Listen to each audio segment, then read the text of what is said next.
día? Muy bien, gracias. Como siempre. Pues siempre como Feliz año todavía vale a todos sí, los todo que el año nos que vivimos. apoyaron siempre aquí en la Cámara de Diputados. Pues que nos platiques este llamado al cierre de filas con el gobierno federal. Primero, yo creo que hay que rescatar de verdad para beneplácito de todas las mexicanas y los mexicanos la prudencia, la sensatez, la serenidad con la que la presidenta de México, Claudia Sheinbaum, analizó cada uno de los 5 decretos.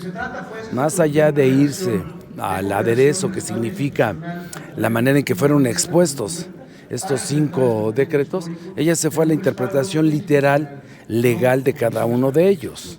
Y eso le da mucha tranquilidad a las mexicanas y a los mexicanos, que sepan que en el caso de lo relacionado a la política migratoria y a la situación de nuestros connacionales en Estados Unidos, los 2 decretos fueron los mismos que suscribió el presidente Trump durante su primer periodo en 2018 y 2019, y que en el caso específico de que se pudieran dar deportaciones, México está preparado a través del programa México te abraza, pero también hay que decir algo que es algo muy importante para las mexicanas y los mexicanos.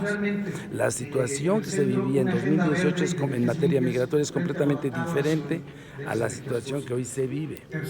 Ya lo señaló puntualmente el canciller. Ha disminuido los flujos migratorios por territorio nacional hacia Estados Unidos en más del 70%, así es que no hay una crisis. Lo que hay que estar atentos es a los mexicanos que están en este momento, nuestros connacionales, y que pueden en algunos estados específicos, no en aquellos estados que son santuarios de los migrantes, que pueden ser afectados. Y luego el otro, en materia comercial, pues lo establece el Tratado de Libre Comercio México, Estados Unidos y Canadá, que en el 26 se tiene que hacer una revisión parcial del tratado, y ya estaba establecido. México también de manera regular, a través de la Secretaría de Economía, a través de la relación con los organismos empresariales, se le da un seguimiento para estar preparados con miras al 2026, no se hace un día para otro. ¿Sí? Ni el gobierno federal por sí solo, ni mucho menos una visión partidista única. Para hacer este apoyo a los migrantes que se han deportado, ¿habrá necesidad de hacer una redistribución del presupuesto o aportar recursos adicionales, no sé, a bienestar? No, la propia ley de presupuesto establece la posibilidad que tiene la presidenta de México de hacer adecuaciones y transferencias entre partidas presupuestales de las dependencias vinculadas a esto. Entonces, y la manera en que han venido trabajando de manera coordinada la Secretaría de Bienestar, la Secretaría de Gobernación con el Instituto Nacional de Migración y los estados de la Federación, sobre todo en los estados donde hay mayor expulsión y existe esa posibilidad, conforme a la gran red consular que tiene México, se tiene un diagnóstico preciso. México está preparado para recibirlo sin necesidad de que haya, por el momento, solicitar ampliaciones presupuestales. O sea, con lo que tiene... Con el presupuesto de las dependencias es suficiente. Tanto el presupuesto que tiene las Fuerzas Armadas de México, que están haciendo como siempre un gran trabajo en la coordinación, la Secretaría de Gobernación, la Secretaría de Bienestar está en posibilidades, y la concurrencia de los estados está en posibilidad de que se pueda atender. Ahí sí hay unidad intersecretarial o del estado. Sí, hay una gran coordinación, se hizo con anticipación, entonces ya están toda la logística que incluye incluso la movilidad hacia los estados y coordinación con los propios. Pero los 2,000 pesos que propone el gobierno darle a cada migrante para ayudarlo, porque decía que les van a dar 2,000 pesos para ayudarlos, ¿no? Para que estén en su lugar, y una vez de eso, conforme a todos los programas sociales que tiene el gobierno de México, ya de manera constitucional, adquieren ese derecho, tratándose de adultos mayores, tratándose de jóvenes construyendo el futuro, de personas que sufrieran una discapacidad. Pero eso no se presupuestó, vaya, o sea, el presupuesto se diseña de acuerdo a una muestra de la edad, por ejemplo, etaria, ¿no? Para los adultos mayores. Pero estos los que vendrían son nuevos, son adicionales. Sí, pero tampoco hay que maximizarlo, ¿eh?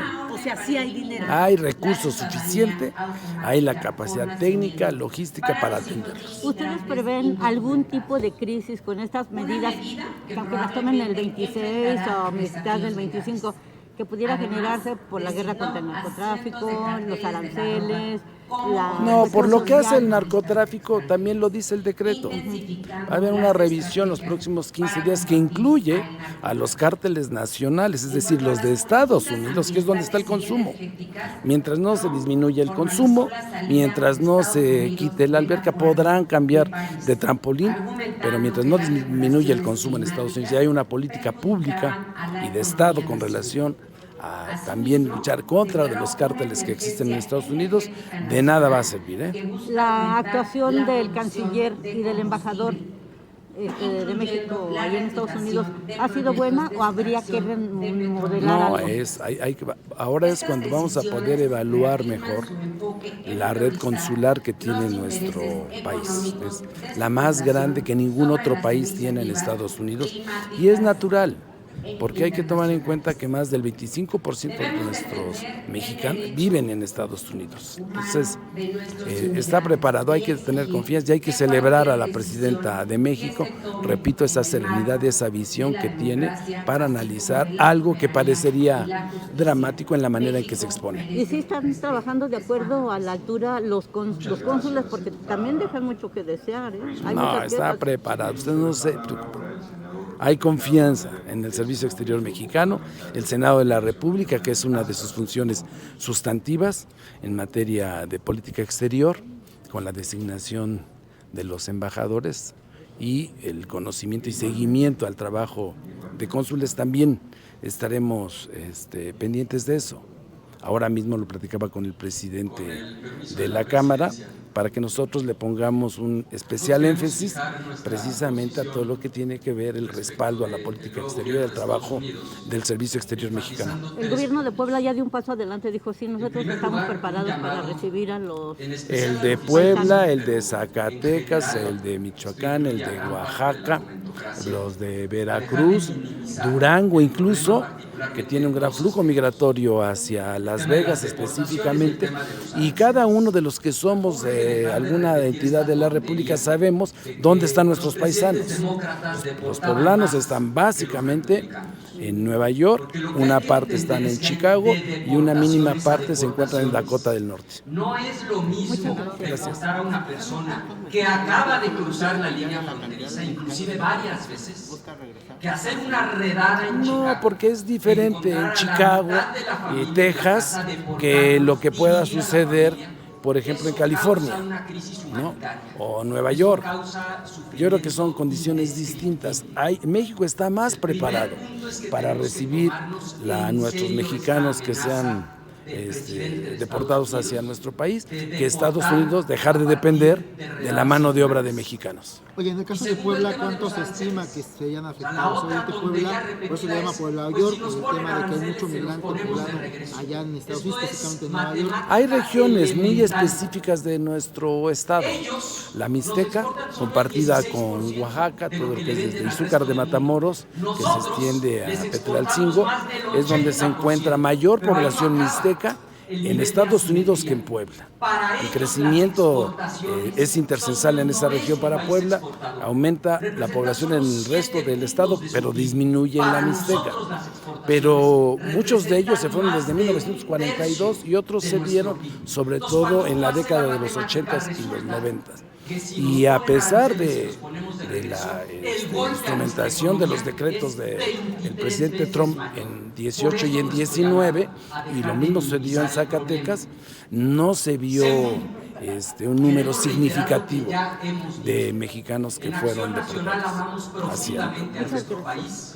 Gracias. Entendemos y hoy reafirmamos que la patria es primero. He visto que aquí en la Y que Cámara ante le pueden cualquier hacer intento modificaciones que son de fondo, que a lo mejor cambian la esencia de una iniciativa que no es del Senado, que mandó la presidenta. ¿Han hablado con Monreal de los cambios? Sí, es una decisión primero política del Ejecutivo, es una decisión de la Presidenta de la República, dar un espacio para la reflexión, el análisis de un primer documento que el propio proceso legislativo en México lo establece.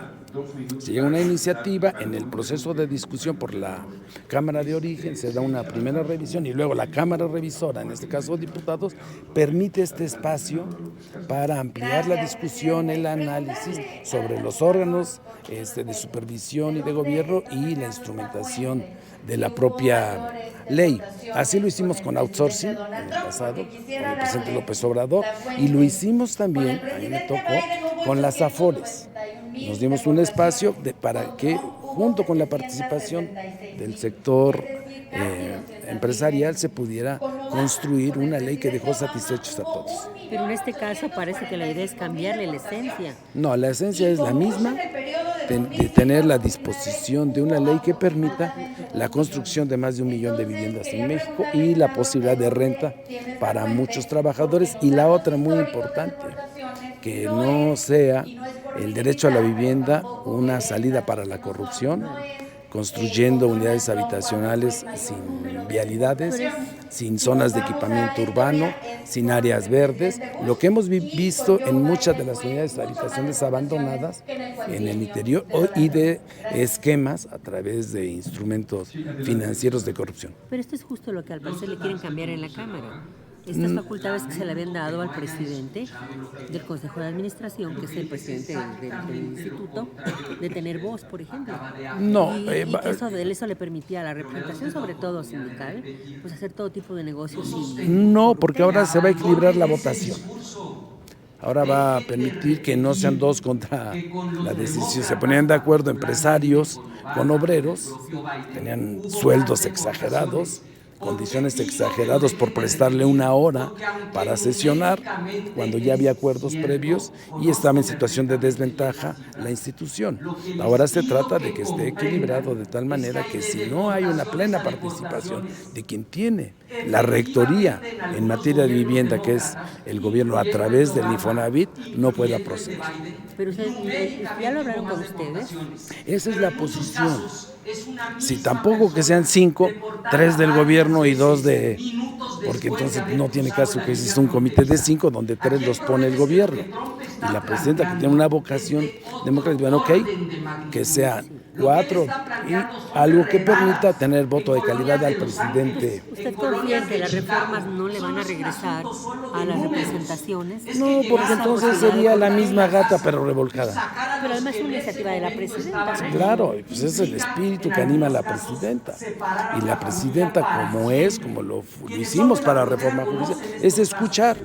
Seguramente va a haber oposición, porque así es esto del trabajo legislativo, pero lo que ella quiere es tener la certeza y la conciencia tranquila de que está respondiendo a un mandato que le dio el pueblo de México de construir más de 1 millón de viviendas y garantizar renta digna y vivienda digna para los trabajadores de México. ¿Ustedes ven que se genere algún problema por la suspensión de los trabajos de evaluación que está haciendo el Comité del Poder Judicial? No, yo creo que no. Yo creo que el tribunal tiene que pronunciarse. Yo lo comenté hace 15 días. Se están violentando derechos políticos de las personas que fueron reconocidas ya por el Comité de Evaluación del Poder Judicial cuando emitieron las listas de elegibilidad. Pues hay más de 1,046 personas, de ellas 640 aparecen también registradas en Cámara, en el Poder Legislativo, y ellos se preservan sus derechos. Pero hay 340 y de ellos un buen número presentó juicios y deberán resolverse en los próximos días, y el tribunal ordenará y mandatará lo que sea, que en todo caso yo creo debe ser proteger los derechos políticos de las personas, porque es un derecho que no solamente que está en nuestra Constitución, sino están en los convenios de San José, en los acuerdos de San José establecidos de manera puntual los derechos políticos de las personas. ¿Le urgirían al tribunal? No, el tribunal tiene sus tiempos, estamos dentro del proceso, recuerden que es un proceso electoral. Terminamos la etapa de la emisión de la convocatoria, instalación de los comités, pudieron haber impugnado también eso, y ahora los que están impugnando son aquellos que ya no les están permitiendo demostrar la idoneidad para los cargos. Muchas gracias. Gracias. No te vayas.